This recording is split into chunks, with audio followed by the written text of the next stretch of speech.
I have got my hands on the FM26 Alpha, and today we're going to talk about some good stuff.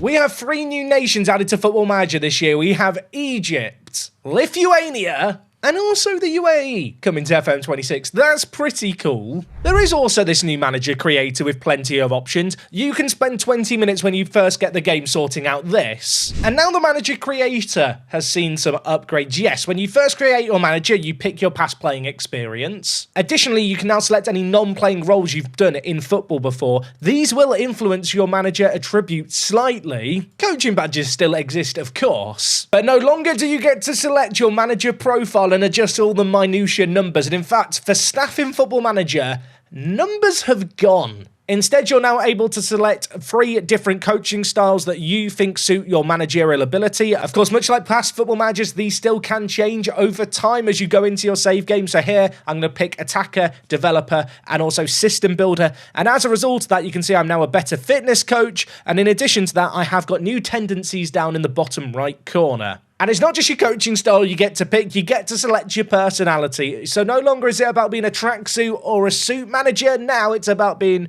a disciplinarian, a driven manager, or maybe an inspirational leader, which I definitely am. And with that change, my motivating is now considered good, which doesn't sound that impressive. And now that I've made my manager, let's go look at some more good news stuff. So I will apologise, I have picked Liverpool for this example. They are, of course, my team. I'm wearing the shirt. I had to pick them naturally. And, of course, the Premier League is licensed this year in FM. And when you load into your Football Manager adventure, the inbox screen looks a little bit different to begin with. And, in fact, you kind of have to forget the inbox screen as a thing exists because the new hub for playing the game is the portal. Imagine the new screen of past Football Managers meets the inbox. From here, you can get a snapshot as to all the news going on in real-world football. You can look at your fixtures, opposition reports for your next game, and also your calendar for what might be coming up on the horizon. Now, one nice thing here is that you can click tasks and it will filter out all the messages that aren't necessary for you to reply to. So here we know all the important stuff that I need to deal with on my first day as being a manager. Obviously, various inbox items here haven't changed from past Football Managers. You still have your club vision and expectation meeting. The tactics induction, you know what, we'll worry about tactics in a moment because I'm going to cover those in a load of detail today. And once you've gone through those intro messages, you're ready to dive into the game. Now, first things first, there is no sidebar in Football Manager anymore, which is a little bit of a culture shock. Instead, though, we do have our bookmarks along the top here. Essentially, this allows you quick access to different screens. When you play Football Manager 26 for the first time, and I really experienced this playing the alpha, there were times where there were screens I wanted to get to quickly, and it frustrated me that I couldn't get to them. For most of those screens, there is a bookmark that exists. One example might be set pieces, which I've currently not got pinned, but if I just unpin finances and then click the star here next to set pieces, you'll see that we've now got a nice handy link to set pieces available. Depending on your resolution of the screen and the size of your screen that you play at, the amount of bookmarks you can have is going to vary. For me, I'm in the lucky boat of being able to have 12 of these. Now, how you navigate Football Manager has fundamentally changed this year. Like I said, there is no sidebar anymore. Instead, most screens are grouped up into the portal, the squad, the recruitment, the match day, the club, or the career screen. And from these, you can basically find every screen you're going to need to find. You can either click on one of these screens at the top, and this basically brings you to the hub home screen, where you can then access everything from the drop-down. However, if you do just want to access something directly, hovering over the drop-down allows you to get to it nice and easy. Now, I have had a decent chunk of time to play the game now, and to be honest, I am getting more used to the user interface, but I do think for about the first 10 to 15 hours, I did absolutely hate it, but I have got used to it. It is growing on me, and one of the things I do like is that once you know where things are, it is probably more accessible than it was in past Football Managers. But like I said, if there is stuff you're struggling to find, you can add it to the bookmarks. So, for example, one thing I always struggled to find was the player search screen. So ordinarily, to get to that, you'd have to go to recruitment and either go player database here, and the drop-down can be a bit finicky, or if I was on another screen, I'd click into recruitment, and then from there, click the player database panel to pick it up. So if you don't like the extra clicks, you can do what I've done, where I do just have it set as a bookmark at the top, which will take me straight to the player search screen, which now has this new information along the bottom. However, if you don't want that extra information, you can just click hide, and you get a nice long list of players. Now, I did already mention that for your own manager, you are no longer going to have attributes, but this does expand to all staff in Football Manager. I don't know if I like or dislike this change, to be honest, but what it does mean is that when you go to hire staff in Football Manager now, you can't just search by kind of the best physiotherapy possible and find someone. Instead, you're probably going to have to do a little bit of reading, or, as I have done for the last 6 months or so playing FM24, just delegate it to your staff, your director of football. He can sort out the staff that come in for you. Okay, look, you know what? We've talked about a lot of stuff already. Let's dive into tactics, because this is where I think the game gets its most exciting. Football Manager now has in and out of possession roles and instructions and formations. So yeah, it's a little bit different. Now, firstly, you are able to pick a tactical style from the various presets here. The clean slate option does still exist, but you know what? For this example here, we are just going to click controlled possession, and then from there, you can click the formation in possession to pick an in or out of possession formation. It will give you some suggestions on the left, but you can click all, and on top of that, if you don't like any of the options or you want to make your own amalgamation, awful asymmetric formation, you can still do that in Football Manager. But for this example here, you know what? We're managing Liverpool. We're going to do something a little bit weird and wonderful, I think. I've got an idea for what I want to do. I'm going to play a 4-3-3 wide when we have the ball. And then for my formation without the ball, I'm going to play this. You know what? We're going to go wild. Now, when you pick your formation, you might have a minor panic at seeing what looks like an absolute mess on the left-hand side. This is an aggregate of your in and out of possession formations. Depending on how wild you get with your formation, it could look a little more crazier than this. But at the top here, we can just click on in possession to see our in possession formation, or out of possession to see our out of possession formation too. The both option also allows you to see them side by side. When you're first kind of setting up the team, I actually think this is quite a good look to have. And I would recommend before you start picking players, actually just a quick pick, just because it can help with keeping track of where certain positions are. So we can see in this example here, we've got Salah, who's going to play at right mid without the ball. And then when he has the ball, he's going to play at right attacking mid.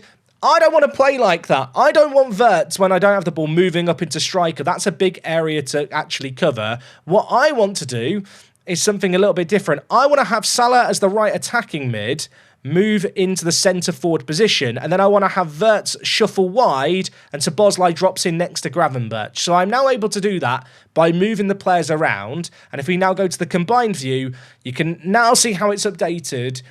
And I'll be honest, it looks even more confusing, doesn't it? Now, being real with you, the only time where I like to use the combined view is actually when I'm swapping players around, such as moving Ekitike and Chiesa around here. Now, the reason for doing that is, if I go to the both view, it's moved them on both screens. If you are just on in possession and I move two players around, it won't also move them on the out of possession role, and you'll start getting these little warning triangles where it's like, hey, the players are trying to move too big a distance. So yeah, if I go to the combined view now, you can see how it suddenly gets really, really messy. So that is definitely kind of something with the new system that does take a little bit of getting used to. Whenever you want to swap players around, either do it with the combined view or have the both view open and then do the same click twice. Don't fall for that mistake. It's taken me many hours to get out of the habit. I have to say, though, this new system does allow you to be really, really fun and flexible with kind of what you do and how you set up the team. There's new tactical options available to you. Stuff like this just wasn't available in Football Manager last year, and the new player roles really help to drive that home further. Now, you do get more in-possession roles versus out-of-possession roles, but there are plenty of new options here. You can see Mo Salah, for example, is playing the brand new wide forward role, which is a little bit different to the inside forward, a player that will stay wider typically and move in the later phases of play. I really, really like this role. It's been really, really fun to use. And another one that I have particularly enjoyed, which is for centre attacking mids, is actually the free role. Unfortunately, Verts doesn't quite fit it in this moment here because I'm asking him to play as a centre attacking mid when we have the ball and without the ball at right mid. And Football Manager basically feels like, hey, that is too much ground for your players to cover. Maybe that's not a good idea. Admittedly, I think with all these new tactical options, people are going to come up with some bonkers, crazily broken stuff in the match engine, which I'm quite excited to see. But yes, there are a load of new roles across the entire pitch. At centre mid, you can see we've now got channel midfielder, which, to be honest, is just a renamed Mazzala. But for example, in the defensive midfielder position, we have, the deep line playmaker and halfback role if the player is playing on their own. But if I just move them to the side here, you can see there's a load of new options as well. You can now have a box-to-box midfielder who plays at defensive mid.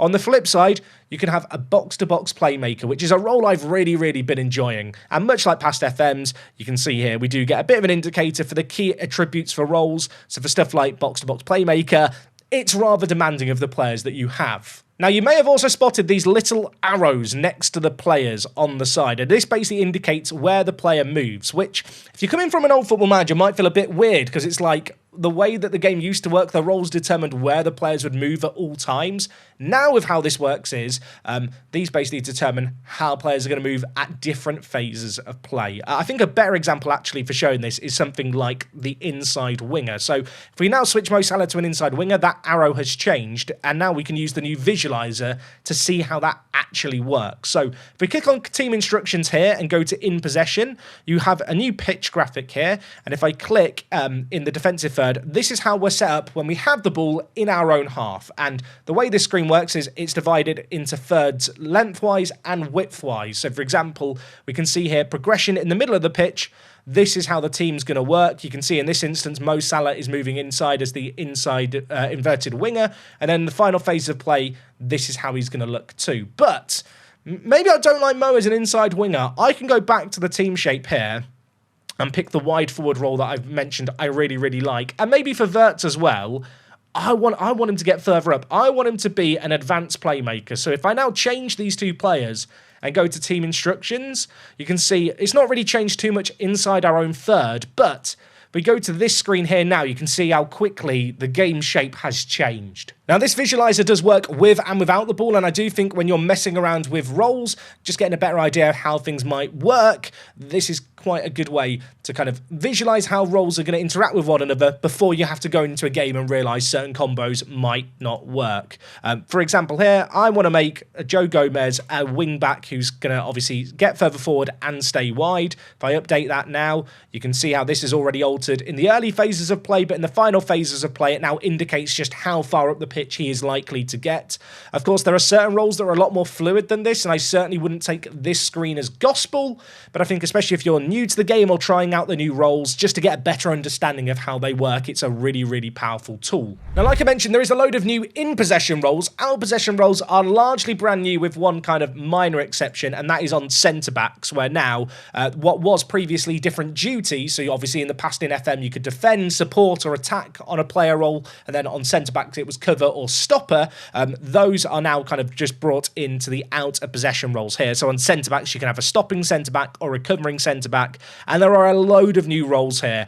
Pressing fullback for a fullback who's likely to get higher up the pitch, or if you want to maybe remain in a nice solid block at the back, you could tell your fullbacks to hold back. Defensive mid also has some really cool tools. Obviously, there is the defensive midfielder, which is kind of what we're used to in Football Manager, but there's so many new variants of this. So there is the dropping defensive midfielder. This is a little bit different to a halfback in past FMs. Of course, the halfback role, I'm going to say now, I'm pretty sure the halfback role does still exist. So when you have the ball, you can have your defensive midfielder move deep. But on the flip side now, if you only want them to move between the centre-backs when you don't have the ball to make a back five, you can now do that. Now, obviously, an obvious thought that you might have here is, Jack, if I have an out of possession role, but there's these little arrows now indicating how the player shape changes, what does that actually mean? Obviously, I've told Gravenberch he's going to drop deep and play between the centre-backs, but it's still showing him at defensive mid. And the reason it does that is because in the early phases of play when we don't have the ball, this shape is going to be a 4-4-2. But as we get deeper, you can see how the shape is going to change and Gravenberch is going to slot in. And yeah, I mean, the visualizer helps, I feel like, illustrate this really well. But essentially, it gives you a lot more flexibility in terms of team shape at different phases of the play, both when you have the ball, but also defensively. One great example of this, I suppose, would be if I want to have a player who stays forward as a centre forward, and then I'm going to have Salah here be a tracking centre forward. He's maybe going to drop a little bit deeper and follow any runs from deep. And now if you go to the team instructions, you can see when we initially start the play here, we are going to press with a front two, but as we drop deeper, Mo Salah's actually going to drop in, and in a weird way, this shape is now becoming a 5-4-1 all of a sudden. In case you can't tell as I'm explaining all of this, the tactic system is really good. I feel like this video is less a guide as to, hey, here's how to make a tactic, and more just, hey, look how cool this is. Because to be honest, I've had tens of hours at this point. I feel like I'm not going to know what I'm doing after hundreds of hours with this tactic stuff, because there is literally so many options out there. Now, I didn't mention it, but for both in and out of possession roles, you are also able to set up player instructions. These can be done per player or per position. So with Ekatike here, in possession, I can change up his role a little bit, much like I could in past FMs. Maybe I want him to hold up the play a little bit more, drop deep. Even though he's playing as a centre forward, I could tell him to make further forward runs.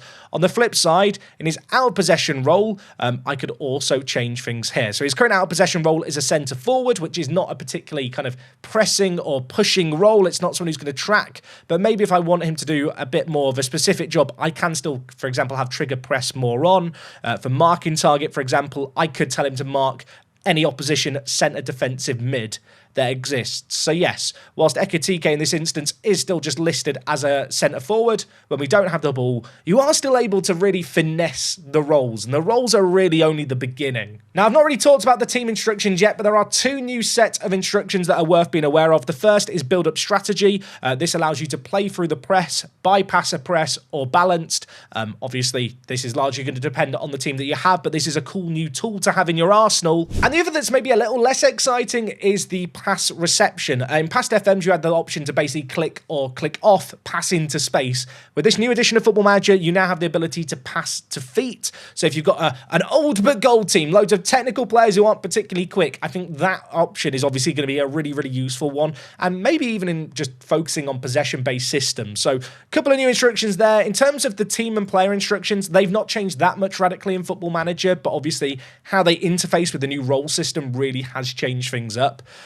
If we look at the out of possession kind of screen here, the visualiser, you'll note that when you click on different thirds of the pitch, it basically allows you to change the instructions relative to that third. So for example, if I select in possession and then click on my goalkeeping area, I can talk about my goalkeeper distribution, specifically where I might want him to go, and obviously how direct I want him to go. These are the same instructions we're used to, but this kind of way where you click through the different phases of play and it shows the instructions relevant to that stuff, I think is quite nice. Obviously, with our system here, Mo Salah has to be the focus, doesn't he? And also, with us having that wing back on the overlap and Verts playing on that side, I'm going to select play on the right. Now, you can, as you've just seen me do, click to change the different distribution progression stuff here.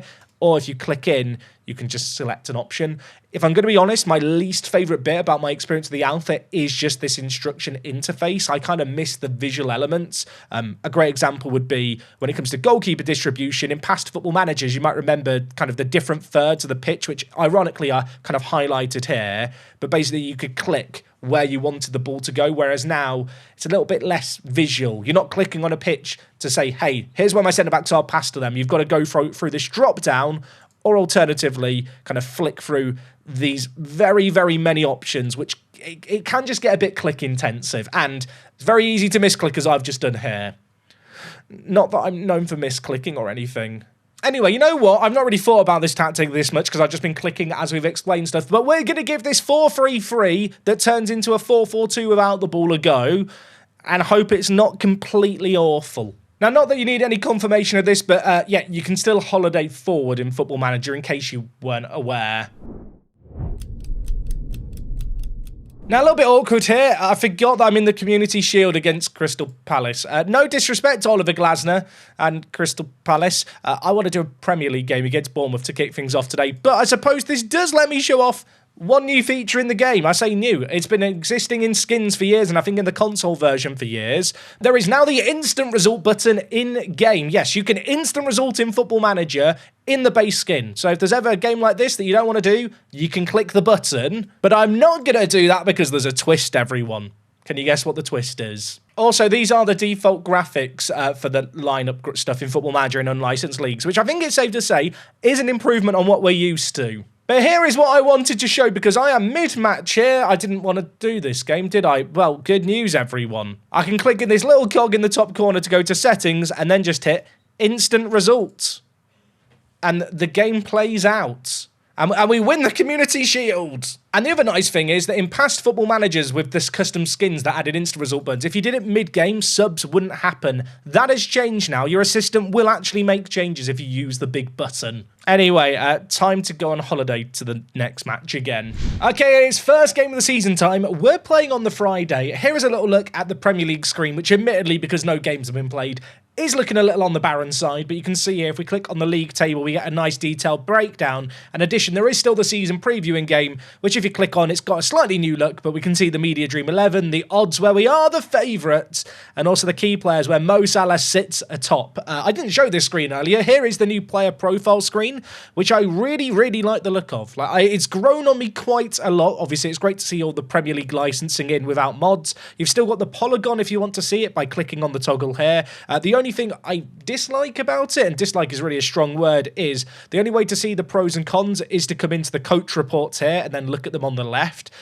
You might have noticed there that the way I navigated the game is I went from overview to performance to coach report. There is actually a quicker way of doing that, and that is from the overview screen here, you can just click on the stars and it brings up the coach report.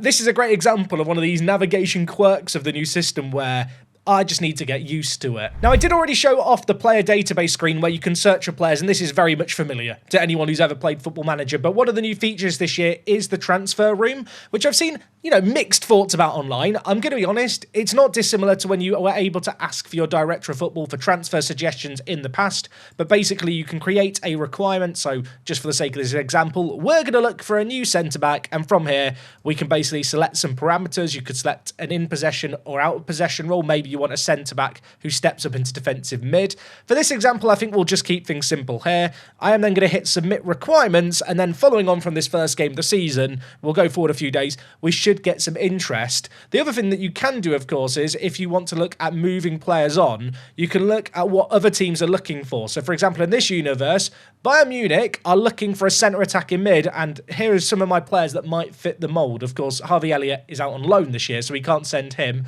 and I don't really want to move on the other players.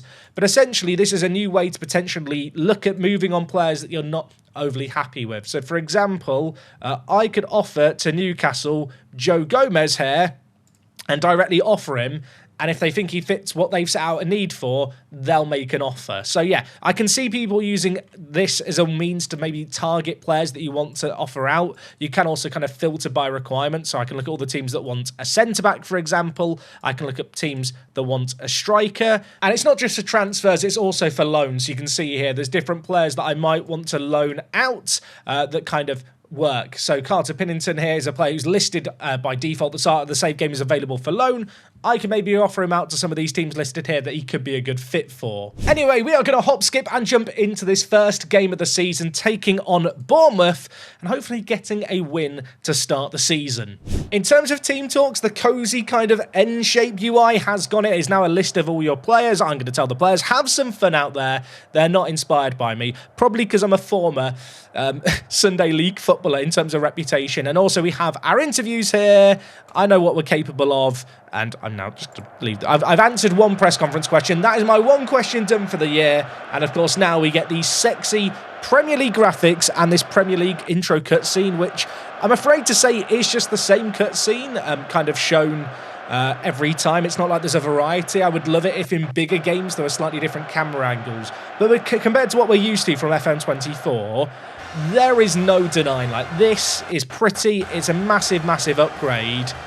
And I don't know, it makes it feel like an occasion. I'm doing Park to Prem this year, where we will be going from the lower leagues to the very top, as we've done for many years now in Football Manager. The significance of reaching the Premier League, I think, is suddenly going to feel massive. Now, as we hop into this game here, there are some new settings to be aware of. Obviously, I've already mentioned the instant result button, but you have your different highlight modes. But one new option is the dynamic mode. This means that in more significant derby games, cup finals, late on in tight matches in the league, if it's got highlights, it will show more of them, like when it's close, versus if you're running away with a game and 4-0 up, it's not going to show you quite as many highlights. The between highlight screen is rather pretty. You can see here we can have a look at Bournemouth's in and out of possession formation. You can see they're actually playing a very similar out of kind of possession formation to us, but how we line up when we have the ball is going to be quite a bit different for them. And another nice feature is if you lower the match speed, times 10 kind of works. You can actually, between highlights, watch a 2D representation of the matches playing out. This can be nice when you're mixing and experimenting with a tactic to kind of see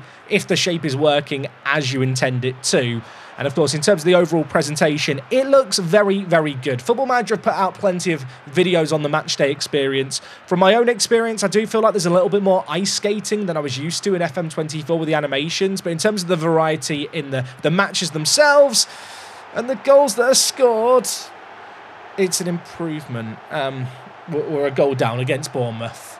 Okay, well, not the ideal start to this game, I think it's safe to say. Okay, Robbo, we've got a corner. Can you do something magical on your left foot? He's going to whip it in. Kanate's there. We're so back. The set-piece coaching attributes that I got because I said I was a set-piece coach, they've helped me out here. Also, camera angles are nice. There's loads of different camera angles for the replays, which I do like, although I do feel like I need binoculars for this one. Okay, Mo Salah and Joe Gomez. We said we wanted to focus the play down the right. Wirtz is getting involved as well. Can he get it inside? He can't. It's cleared away. Joe Gomez is there, though. Curtis Jones now with it. You can see Robertson in that light left-back position as an inverted wing-back, and oh my word, it was almost beautiful. Yeah, I didn't really mention it. Robertson is playing as an inverted wing-back, so he should tuck in alongside Gravenberch. There are some upgrades that I really like this year. The ability to see the amount of stoppages and subs that you have remaining here is nice. Maybe it's just me. Sometimes I forget how many subs I've made in a game, so a little visual reminder there is always nice. And of course, you've got the graphics at the bottom where you can also see your subs, and you can make subs from the bottom screen as Chiesa scores, and we're 2-1 up. Mo Salah, the wide forward role. I love the wide forward role. I'll tell you what, he looked a little bit isolated there, but he worked it nicely with Wirtz. You could say he worked the space. Okay, you know what? That's enough of this game. Now, due to the nature of this video, I'm only allowed to make it half an hour long on the Alpha, so we are going to exit this game using instant result, and hopefully we've won. We've gone top of the Premier League. We won 2-1. I do also like the fact that as you play through a weekend of football, so we played on the Friday. On the Saturday, we do get a little pop-up here that shows all the matches that happen in the league as a little update. One thing I'm not 100% sure I like in the game yet, and maybe I just need to get used to it, is the fact that when you're playing the game and you've got unread emails, if you hit spacebar, it goes forward instead of going through the emails. Yeah, if you want to go through your emails, you've actually got to click through them. Of course, if you don't want to read them, you can just hit the mark all as read button. But I have missed the odd inbox item where it can, you know, for a few continues where I'm just hitting spacebar, I just miss what's going on. I do recommend on your bookmarks having transfer activity there, because often you'll get offers come in and you'll miss them in your inbox, and it'll actually give you like a little notification to let you know there's some offers you need to reply to. Now, good news, it's been 1 day since I put in my transfer room request. You can see there is 13 recommendations at centre-back for that requirement that I set up. I wanted a centre-back and now I've been given a load of different options. You can see we have kind of scout reports, ratings on these various players, who might be good, who might not be good. Evan Ndicka, Roma is a player who's been thrown up as a suggestion, for example. And, well, from here, you can easily find some players. So you don't just have to create recruitment focus anymore and send your scouts out. If you want to, you know, have a new way to maybe find some targets, this is essentially what the old asking your director of football was, just way more powerful and with way more options. And you know what, for this example, we'll just try and sign Gonzalo Ignacio just so you can see what it looks like. So first things first, you can have a talk with his agent. I will say that in terms of the interactions in Football Manager, there's not new options this year. Some of the wording on bits has changed. That does also extend to player interactions when you're interacting with your own players, and also press conferences. Hopefully they do get some TLC in the future, but it's very similar to the flow that we know before. You ask the agent, how much is it going to cost us? He's got a release clause of 52 million. We have the wage demands. We can ask for him to reduce them slightly. I do like the fact that you can directly access kind of the scout report from the bottom here and see what's going on. And on top of that, you can kind of see your budgets too. As already mentioned, he does have a release clause, but I'm going to do some negotiating just to show off the negotiation interface, but also because I can't actually afford the amount. I'll give him 40 million now and 20 million later. They didn't like that. Okay, you know what? We'll pay the release clause. You used to be able to click on the release clause to set it on the screen.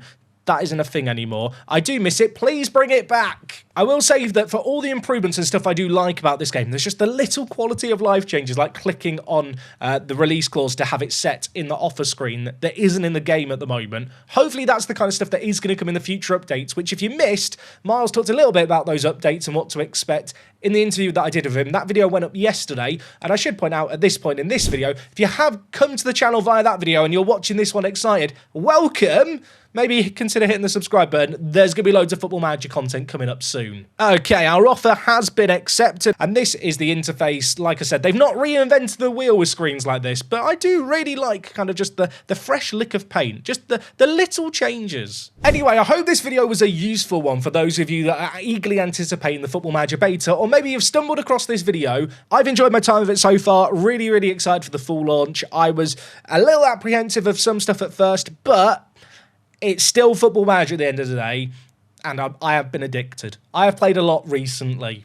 Like I already mentioned earlier, if you are excited for FM26 stuff, make sure to be subscribed to the channel. If you've got until the end of this one and you are hyped, leave a like. It really does help feed this video into the algorithm, and I really, really appreciate the support. I'll be back tomorrow with a second alpha video. Hopefully that sounds good. I'll see you guys for it. Capiche?